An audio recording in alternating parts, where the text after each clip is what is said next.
el océano. Perecieron millones de seres humanos. La Tierra quedó en un estado caótico. Las capas geológicas quedaron inestables. Así que temblaba incesantemente. Se produjeron grandes terremotos y espantosos maremotos. Y como quiera que el equilibrio de las capas geológicas se perdió. No había estabilidad en nuestro mundo y la vida humana tendía a desaparecer. Por aquella edad llegaron a la Tierra algunos individuos sagrados. Quiero referirme en forma enfática al arcángel Sakaki y su altísima comitiva. Él vino con un grupo. Estos individuos estudiaron el problema y llegaron a la conclusión de que para estabilizar las capas geológicas de nuestro mundo se hacía necesario darle a la humanidad el abominable órgano Kundartiguado.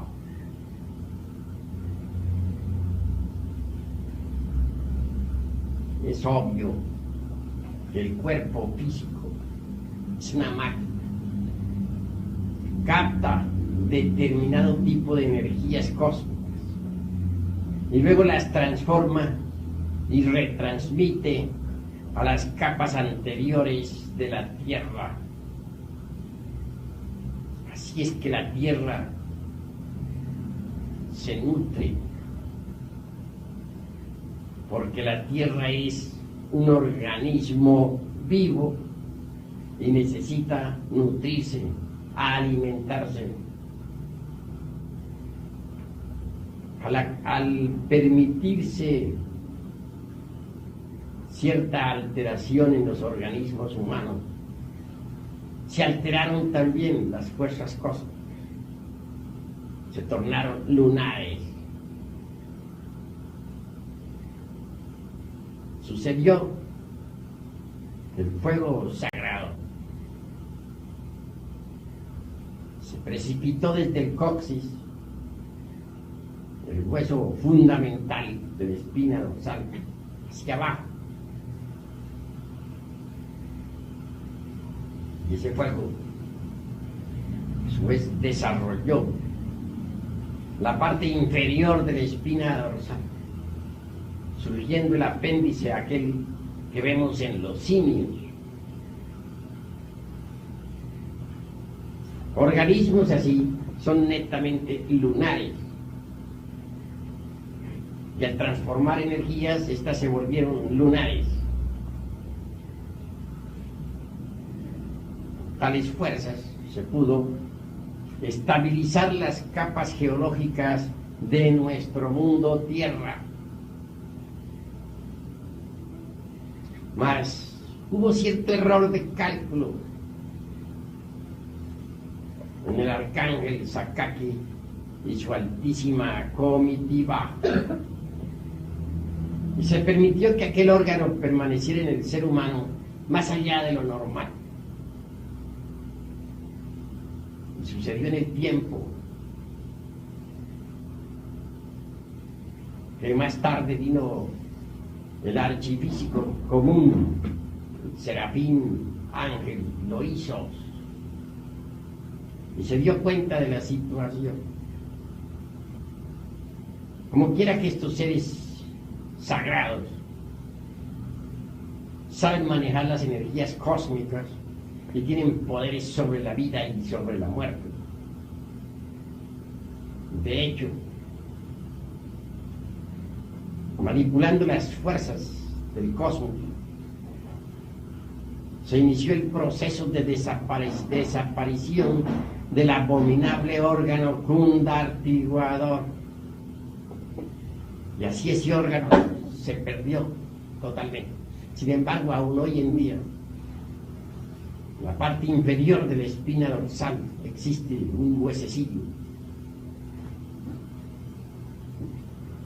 que hasta en medicina se le conoce como la cola, o en diminutivo lo dicen los doctores, la colita. Así que en realidad, de verdad, era todavía un residuo del abominable órgano cundartiguador en el ser humano. Con la desaparición de tal órgano, se pudo evidenciar que quedaron las malas consecuencias del mismo en los 5 cilindros de la máquina orgánica.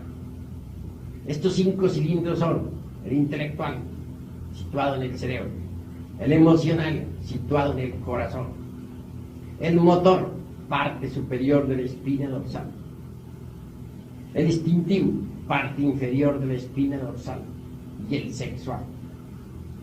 En estos 5 centros de la máquina quedaron las malas consecuencias del abominable órgano cundartiguador.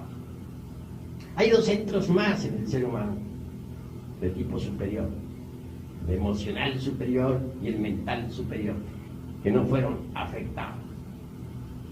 Sin embargo, los elementos psíquicos perjudiciales quedaron, repito, depositados en la máquina.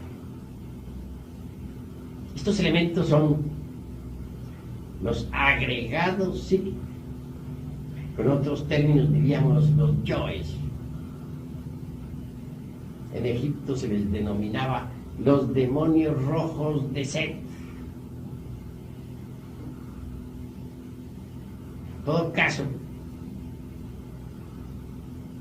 tales agregados, aunque sean invisibles para los ojos físicos, son visibles para el sentido de la autoobservación psicológica.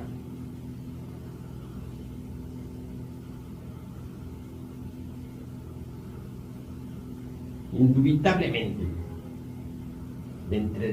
dentro de tales agregados, viva personificación de nuestros defectos de tipo psicológico, cuáles son la ira, la codicia, la lujuria, la envidia, el orgullo, la pereza, la gula, etcétera, etcétera, etcétera, quedó embotellada o enfrascada la conciencia del ser, la esencia. Con el tiempo, los agregados se hicieron cada vez más fuertes, desgraciadamente. Así que en verdad, hoy en día la esencia del ser humano, que es lo más digno, lo más decente que tenemos en nuestro interior, se encuentra condicionada por los agregados psíquicos, está embotellada.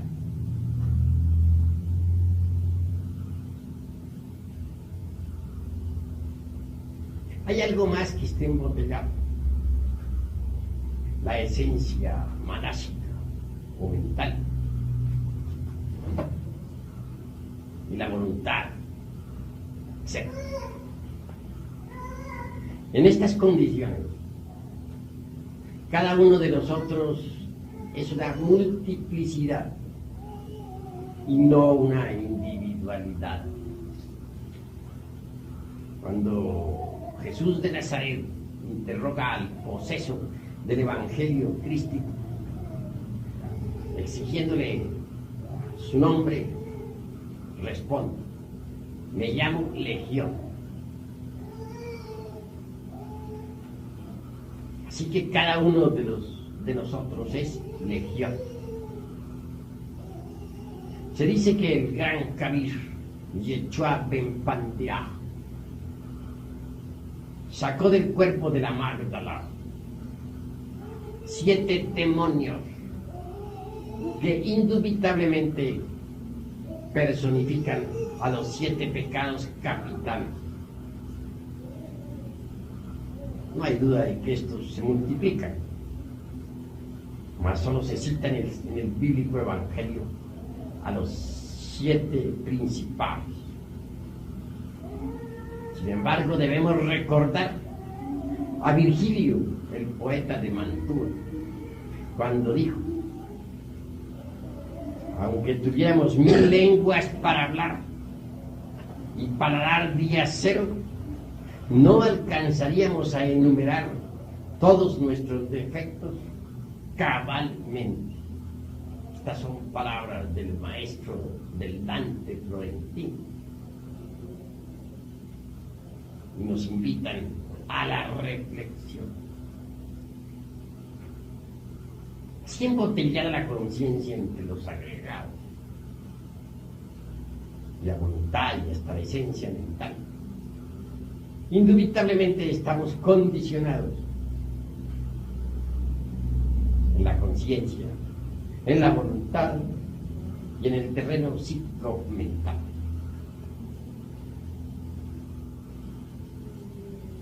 Por tal motivo digo en forma enfática que la humanidad terrestre está desequilibrada. Bien sabemos que los demonios rojos de Set, que nos personifican, riñen entre sí, no guardan concordancia ni armonía alguna. Cuando uno surge y se impone y logra controlar los hechos capitales de la máquina orgánica, los otros luchan por la supremacía. Y al fin el que por unos instantes logra dominar el cerebro, cae para dejar el lugar a otro.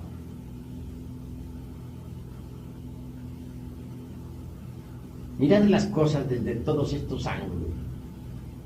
Podremos evidenciar que no tenemos una sola mente, sino miles de mentes que se contradicen, que discuten entre sí.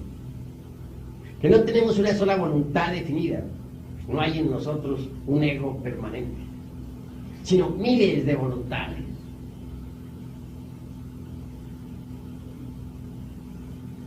Que nuestra conciencia está vuelta a pedazos,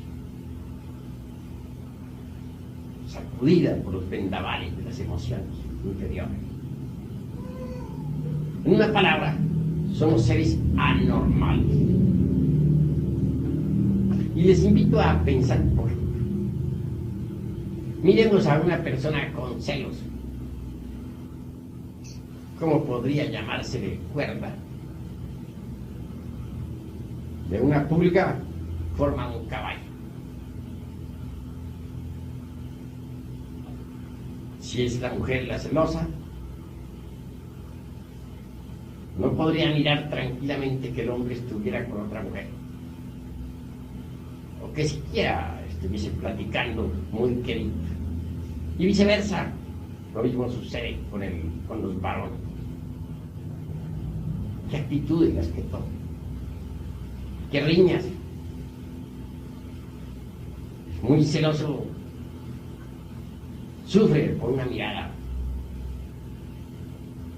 Está perfectamente demente. Observemos ahora una persona llena de odio. Es monstruosa, abominable. Odia a todo el mundo, no ama a nadie.